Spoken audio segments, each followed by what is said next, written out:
Welcome back to Leadership Devotionals. Our topic today is still a continuation of our series, The Leader's Mind. And this time, it is the fact that we are hardwired to be optimistic. Time magazine in June 6, 2012 has a cover story of the picture of a brain and with a banner story that says, "The science of optimism. Hope is not rational. So why are we humans wired for it?" If you read through the article, you will notice that both neuroscience and social science suggest that we are more optimistic than realistic. When we see a thing, we see a lot more of the positive of it than on the blemishes that it has. The belief that the future will be much better than the past and present is known to be as the optimism bias. I repeat that. The belief that the future will be much better than the past and present is known as the optimism bias. It abides in every race, in every region, and in every economic bracket. And so it goes across from race, region, and economic bracket. School children playing "When I Grow Up" are rampant optimists. But so are grown-ups. You think grown-ups are a lot more realistic than the children? In 2005, study found that adults over 60 years old, are just as likely to see the glass half full as though young adults. And so children are optimistic. Young adults will see the glass as half full, same as with those who are over 60. A survey conducted in 2007 found that while 70% thought families in general were less successful across all parameters than their parents' days, 76% of the respondents were optimistic about the future of their own family. And so even though they had a bad experience in their family days, these people, and a bigger much, 76%, thought that their would-be families will be a lot bigger than what they have previously experienced. And so we can see here that we are hardwired for hope. In fact, in the post-trauma of September 11, they remember the September 11, 2001 tragedy in New York. In the post-trauma of that event study, 11 months after the attack, 11 months after the attack, when they re-interviewed the people who were there, who have seen the trauma, who have seen the catastrophe, only 63% can accurately recount what happened. There was only 63% accuracy, 63% accuracy of recount of the event. It was, there was a drastic drop on the accuracy of the event just 11 months after it happened. So where did these mistakes in memory come from? This baffled the psychologist. And so the study of the memory, it says that the core function of the memory system could be, in fact, to imagine the future. Just imagine this. You're talking of memories of the past. But they are saying here that the core function of the memory system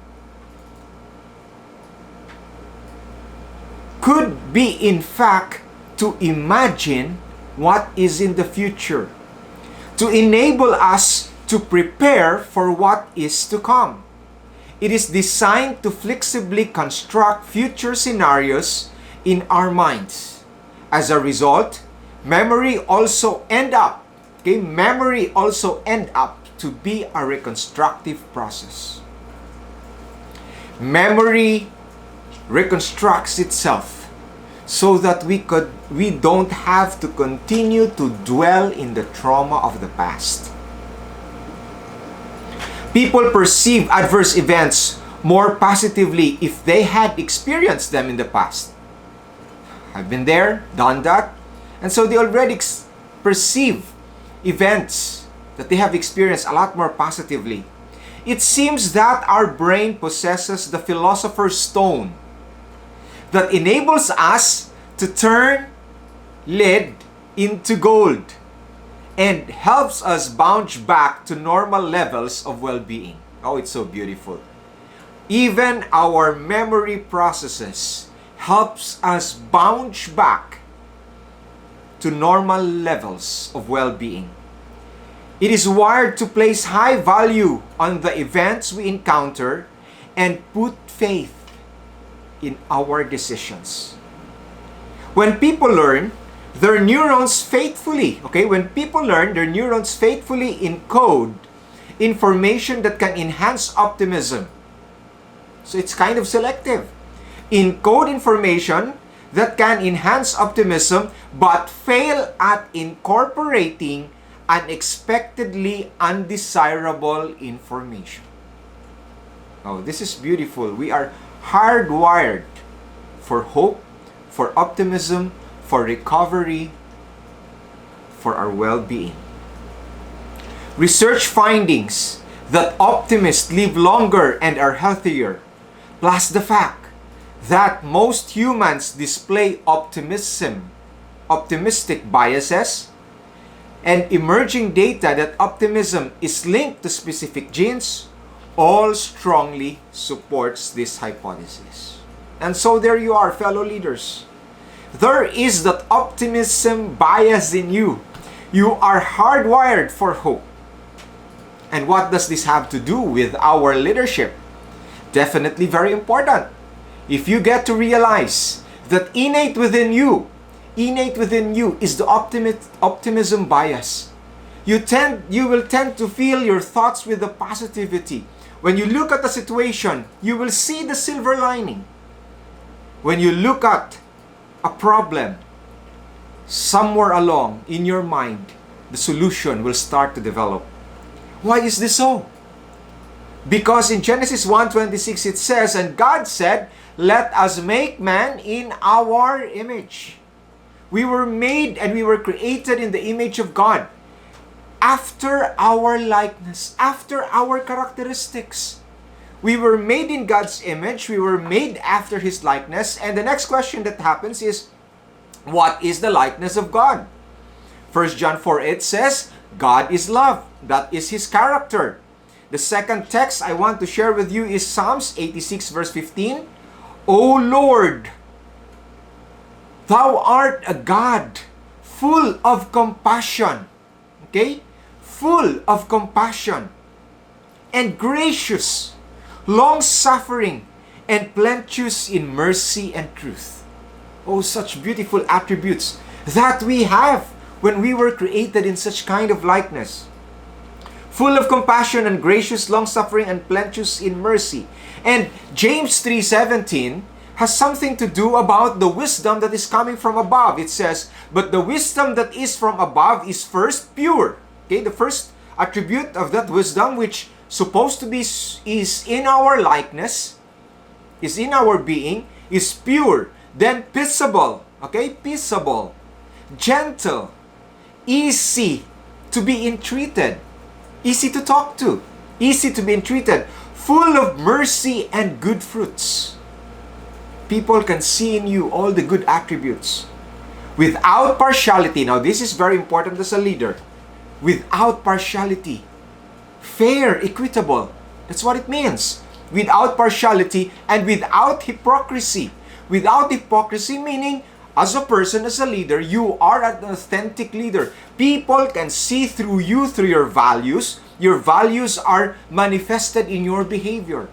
And people can predict that when you are faced with a moral dilemma, they will know that you will choose for the moral right. And so, those are the characteristics that we have inherited. after being made in the image and in the likeness of God. Psalms 89:14 says, "Justice and judgment are the habitation of thy throne.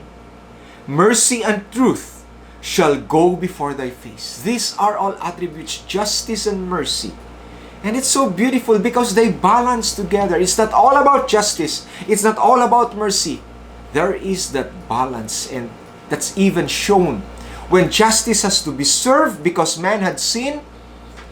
Mercy and love supervened, wherein God Himself, in the form of Jesus Christ, came down to this world to die for us, to pay the penalty of sin, and at the same time, redeem us because He is merciful. Justice and mercy, they go together. I leave to you, and I close this devotional with a text found in Micah 6:8. It says, "He hath showed thee, O man, He hath showed thee, O leader, what is good." Okay, this is God's message for you in this devotional. He hath showed thee, O leader, what is good. And what doth the Lord require of thee? What does your Lord require of thee? But, number one, to do justly. Okay? To do justly. And to love mercy.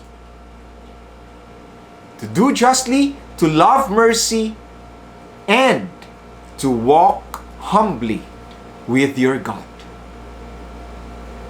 May today be a day where you will get to go back to your innate likeness that has been created in the image of God. That you walk justly, and you love mercy, and you walk humbly with your God. God bless you, my dear leaders, because you are hardwired to be optimistic, to be full of hope, and that's what you are going to be today.